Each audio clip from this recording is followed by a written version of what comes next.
اب دیکھیے یہاں ایک بڑی عجیب بات ہے، بہت دھیان سے سننے کی ضرورت ہے کہ وہ لوگ بات کو اب چھپانا چاہ رہے ہیں، بات کو، اس گناہ کو جو اس کی بیوی سے ہو گیا تھا، عزیز مصر کی بیوی زلیخا سے جو غلطی ہوگی، چھپانا چاہ رہے ہیں، لیکن وہ بات چھپی نہیں، پورے مصر میں پھیل گئی، پورے شہر میں وہ بات پھیل گئی اور ساری عورتوں کو معلوم ہو گئی۔ کیوں؟ یاد رکھیں اللہ رب العزت کی ذات، اللہ کا ایک نام ہے، ایک صفت ہے ستیر، اللہ تعالیٰ بہت زیادہ عیب چھپانے والا ہے۔ اللہ تعالیٰ کیا ہے؟ بہت زیادہ گناہوں کو چھپاتا ہے، انسانوں کے گناہوں پر ستیر، بہت ہی زیادہ پردہ ڈالتا ہے، بہت ہی زیادہ انسان کے عیبوں کو، انسان کے گناہوں کو چھپاتا ہے۔ لیکن اگر ایک ہی غلطی کو انسان بار بار کرے، کئی بار کرے،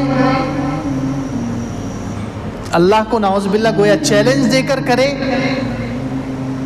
یعنی اللہ کے دیکھنے کی کوئی پرواہ نہیں، چھوٹے چھوٹے بچے سے ڈر رہے ہیں کہ کوئی بچہ ہمیں گناہ کرتے ہوئے نہ دیکھ لے، کسی جانور سے ڈر رہے ہیں کہ کوئی جانور بھی، اگر بلی بھی گناہ کرتے ہوئے آ رہی ہے تو اس سے انسان ڈر جاتا ہے، ان سب مخلوقات سے ڈر رہے ہیں، لیکن اللہ سے نہیں ڈر رہے کہ اللہ بھی دیکھ رہا ہے۔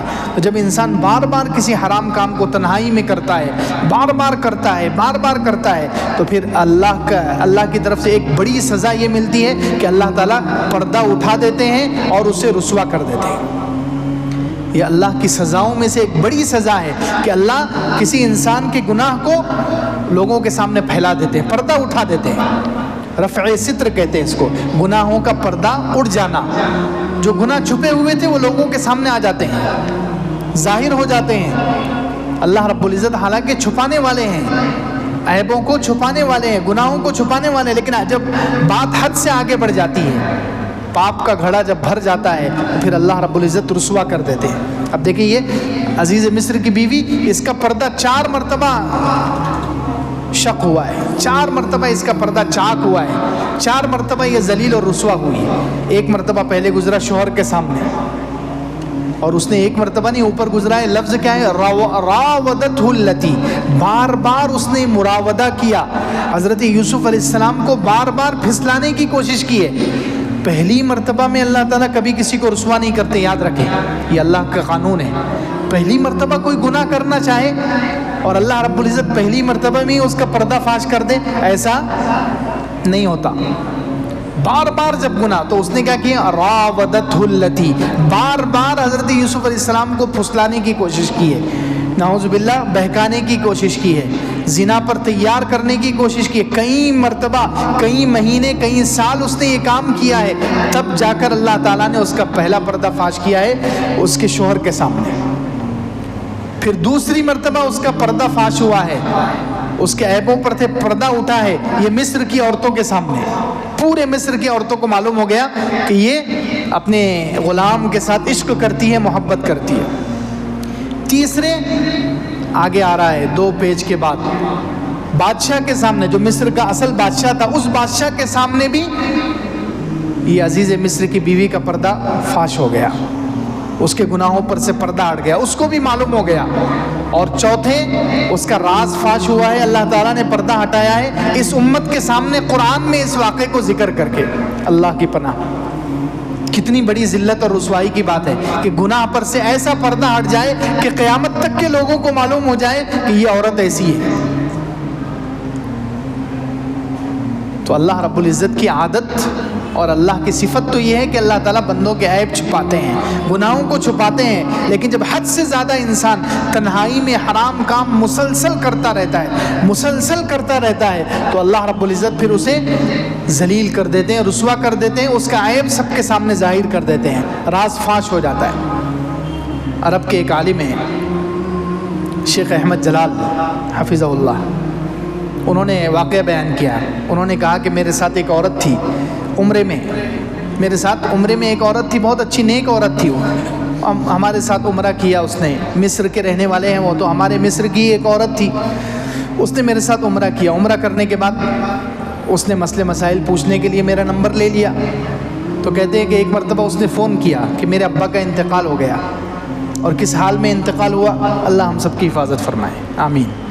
کہتی ہے وہ عورت کہنے لگی کہ میرے ابا کا اس حال میں انتقال ہوا کہ وہ کمرے میں بند تھے، اور اندر ہی ان کا انتقال ہو گیا. کئی بہت سا وقت گزر گیا, ہم نے دروازہ توڑ کر دیکھا تو ان کا انتقال ہو چکا تھا اور گندی فلم چل رہی تھی. اب اندازہ لگائیے کہ ان کی کتنے سالوں کی وہ عادت ہوگی. ایک ہی دن ایسا نہیں ہوا کہ ایک ہی دن انہوں نے گندی فلم شروع کی اور اللہ تعالیٰ نے روح قبض کر لی. نہیں, کہ کئی سالوں سے وہ کرتے تھے بند کمرے میں. سب سمجھتے پتہ نہیں کچھ کر رہے ہوں گے, کوئی اہم کام ہوگا, کوئی دینی کام ہوگا, دنیاوی کام ہوگا. لیکن اللہ رب العزت جب حد سے زیادہ ہو جاتا ہے تو پردہ فاش ہو جاتا ہے. ایسی موت آئی, اللہ کی پناہ, اللہ کی پناہ, کہ انتقال بھی ہو گئے اور گندی فلم چل رہی ہے. سب لوگوں کو معلوم ہو گیا, رسوائی. انہوں نے پھر دوسرا واقعہ بیان کیا کہ ایک اور واقعہ ایسے ہی ہوا کہ ایک بہن اور بھائی, نعوذ باللہ آج کل تو یہ عام ہو چکا ہے, بہن اور بھائی زنا کر رہے تھے. بہن اور بھائی زنا کر رہے ہیں, سگے بہن بھائی, اور ایک مرتبہ وہ زنا کرنے لگے, اندر ہی دونوں کا انتقال ہو گیا. اللہ کی پناہ, اللہ ہم سب کو محفوظ رکھے, پورے امت مسلمہ کے نوجوانوں کو اور ہمارے اولادوں اور نسلوں کو اللہ تعالیٰ محفوظ رکھے, آمین. تو کہتے ہیں زنا کرتے کرتے انتقال ہو گیا ان کا. اب دروازہ توڑ کر دیکھا گیا تو وہ دونوں ننگے پڑے ہوئے, نعوذ باللہ.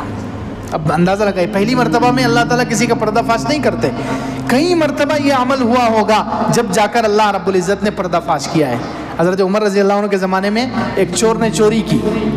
دیکھیے اللہ تعالیٰ یوں ہی رسوا نہیں کرتے, پہلی مرتبہ میں کسی کا پردہ فاش نہیں کرتے, کسی کے عیب پر سے پردہ نہیں اٹھاتے. جب پانی سر سے گزر جاتا ہے, حد سے زیادہ مرتبہ ہو جاتا ہے, جب جا کر اللہ رب العزت پردہ فاش کرتے ہیں.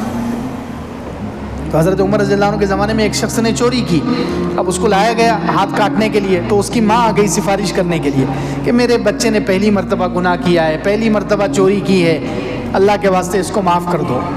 تو حضرت عمر رضی اللہ عنہ نے اس کے بیٹے کو قسم دی کہ تو قسم کھا کر بول کہ تو نے یہ کتنی مرتبہ کام کیا ہے. تو اب جب حضرت عمر رضی اللہ عنہ قسم دی تو اس کو سچ بولنا پڑا. اس نے کہا یہ 20ویں مرتبہ میں نے گناہ کیا ہے, تب جا کر میں پکڑا گیا ہوں. اللہ اکبر. دیکھیے پہلی مرتبہ میں اللہ تعالیٰ کسی کو رسوا نہیں کرتے, پہلی مرتبہ میں پردہ فاش نہیں ہوتا ہے. بار بار کوئی گناہ ہوتا ہے, بار بار کوئی گناہ ہوتا ہے, بار بار کوئی تنہائی میں حرام کام ہوتا ہے, تو اللہ رب العزت کی طرف سے پردے اٹھ جاتے ہیں اور انسان کے عیب کھل جاتے ہیں. تو اب انسان کو اگر اپنے گناہوں کو ہمیشہ چھپائے رکھنا ہے, ہمیشہ اپنے گناہوں پر پردہ رکھنا ہے, تو کیا کرنا چاہیے؟ اس کے لیے علماء نے 5 چیزیں بیان کی ہیں, 5 طریقے بیان کیے ہیں کہ جو چاہتا ہے کہ ہمیشہ میرے گناہوں پر پردہ پڑا رہے, ہمیشہ اللہ تعالیٰ میرے ساتھ ستاری کا معاملہ کرے, میرے گناہوں پر عیبوں پر پردہ ڈالے رکھے, تو اس کے لیے 5 کام کرنے پڑیں گے. سب سے پہلا کام, تنہائی کے حرام کام چھوڑنے پڑیں گے. اکیلے میں جو انسان حرام کام کرتا ہے, اکیلے میں جو بار بار بڑے بڑے حرام کام ہوتے ہیں, یہ کام ایسے ہوتے ہیں جب بار بار کیے جائیں تو اللہ رب العزت کو غصہ آ جاتا ہے. اللہ رب العزت کو غصہ آ جاتا ہے کہ یہ انسان کیا سمجھ رہا ہے, دروازہ بند کر لیا, اندھیرا ہو گیا, رات ہو گئی, تو یہ کیا سمجھ رہا ہے, لوگ نہیں دیکھ رہے تو یہ سمجھ رہا ہے کہ کیا میں بھی نہیں دیکھ رہا ہوں, نعوذ باللہ. یا بعض مرتبہ ایسا ہوتا ہے کہ انسان مخلوق سے اتنا ڈرتا ہے جتنا اللہ سے نہیں ڈرتا. حضرت ابن عباس رضی اللہ عنہ کی طرف ایک قول منسوب ہے. حضرت ابن عباس رضی اللہ عنہ فرماتے تھے کہ تنہائی میں جو گناہ کرنے والا, بعض مرتبہ اگر کوئی انسان اکیلے میں گناہ کر رہا ہے, کسی کی آہٹ ہوئی اور وہ گناہ سے رک گیا, تو حضرت ابن عباس کہتے ہیں کہ یہ اس کا گناہ سے رک جانا, کسی مخلوق سے ڈرنا, مخلوق سے ڈر کر گناہ چھوڑنا, یہ پہلے گناہ سے بھی بڑا گناہ ہے. تنہائی میں جو انسان حرام کام کرتا ہے, اس سے بڑا گناہ یہ ہے کہ وہ اللہ سے ڈر کر گناہ نہیں چھوڑ رہا ہے, مخلوق کی آہٹ پر, مخلوق کی وجہ سے چھوڑ رہا ہے, تو یہ اس سے بھی بڑا گناہ ہے. تو اس لیے اگر ہمیشہ پردہ رکھنا چاہتے ہیں, اللہ تعالیٰ ستاری کا معاملہ کرے, تو سب سے پہلے تنہائی کے جو حرام کام ہے, اکیلے میں بیٹھ کر کوئی غلط چیز دیکھی جا رہی ہے, یا کسی لڑکی سے بات ہو رہی ہے, زنا ہو رہا ہے, یا اور کوئی حرام کام ہو رہا ہے, تو تنہائی کے گناہ چھوڑنے پڑیں گے, تنہائی کے حرام کام چھوڑنے پڑیں گے, تو اللہ رب العزت ستاری کا معاملہ کرتے ہیں. سب سے پہلا کام یہ. دوسرا کام یہ کرنا ہے, ہمیشہ اگر یہ چاہتے ہیں کہ اللہ ہمارے گناہوں پر پردہ ڈالے رکھے، تو دوسروں کے گناہ چھپانے پڑیں گے۔ ہم کیا کرتے ہیں، عام طور پر یہ ہوتا ہے کہ کوئی نیک آدمی ہے، ہم بھی اس کو نیک سمجھتے ہیں، دوسرے بھی اس کو نیک سمجھتے ہیں، اس کا کوئی ایک آدھ گناہ سامنے آ گیا تو ہم فوراً اپنے دوستوں میں بیان کرنا شروع کر دیتے ہیں کہ یار ہم تو اس کو اتنا نیک سمجھتے تھے، وہ تو ایسا نکلا۔ یہ بہت غلط بات ہے۔ کسی نیک آدمی سے کوئی گناہ ہو گیا، ہو سکتا ہے اس کا پہلا ہی گناہ ہو، ایک ہی گناہ ہو، اس کے علاوہ کوئی اور گناہ اس کی زندگی میں نہ، ہم کون ہوتے ہیں اس کو بدنام کرنے والے؟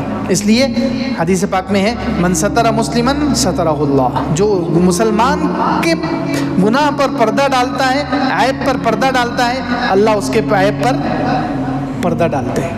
تو دوسرا کام یہ، دوسرے کے گناہ چھپاؤ، اللہ تمہارے گناہ چھپائے گا، اللہ ہمارے گناہ چھپائے گا۔ تیسرا کام یہ کرنا پڑے گا، غصے پر کنٹرول۔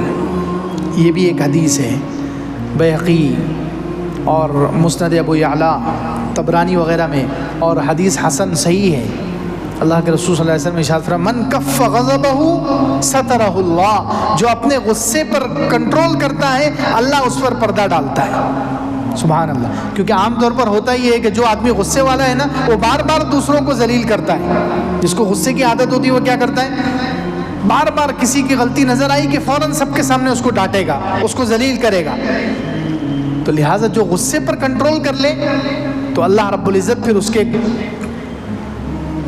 گناہوں کو چھپاتے ہیں، اس پر پردہ ڈالتے ہیں۔ تو تیسرا کام یہ کرنا، غصے پر کنٹرول، اللہ رب العزت اس سے گناہوں پر پردہ ڈالتے ہیں، عیبوں کو چھپاتے ہیں۔ چوتھا کام یہ کرنا پڑے گا کہ دوسروں، پہلے جو گزر چکا ہے کہ دوسروں کے گناہ چھپانا یہ الگ ہے، اور ایک چوتھا کام یہ ہے کہ دوسروں کے عیبوں کی ٹوہ میں نہیں پڑنا ہے۔ کسی کا گناہ ابھی نظر نہیں آیا لیکن پھر بھی انسان پیچھے پڑا ہوا انتظار میں ہے کہ وہ کوئی گناہ کرے تو میں اس کو دیکھوں اور اس کو پھیلاؤں، یہ منافق کی نشانی ہے۔ صحیح حدیث ہے، اللہ کے رسول صلی اللہ علیہ وسلم نے ارشاد فرمایا یا معشر من آمن بلسانہ ولم يدخل الایمان قلبہ، اے وہ لوگوں جو صرف زبان سے مسلمان ہوئے ہو، ایمان ان کے دل میں داخل نہیں ہوا ہے۔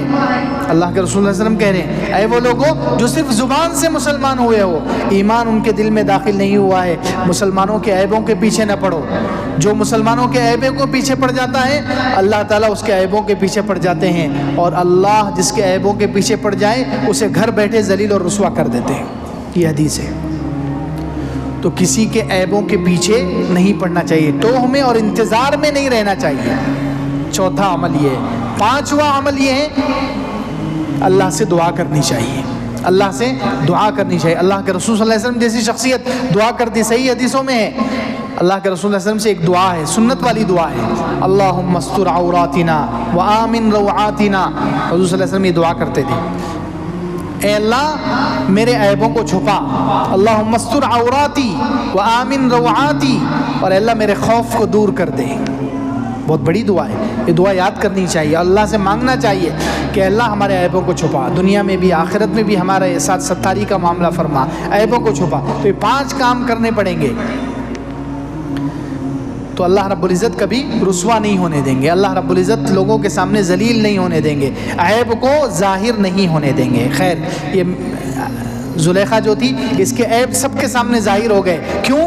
اس نے یہ عمل پہلی مرتبہ نہیں کیا، بار بار کیا ہے، بار بار اس نے حضرت یوسف علیہ السلام کے ساتھ یہ حرکت کرنے کی کوشش کی ہے، تب جا کر اللہ تعالیٰ نے اس کو رسوا کیا ہے، اس کے عیب کو عام کر دیا ہے۔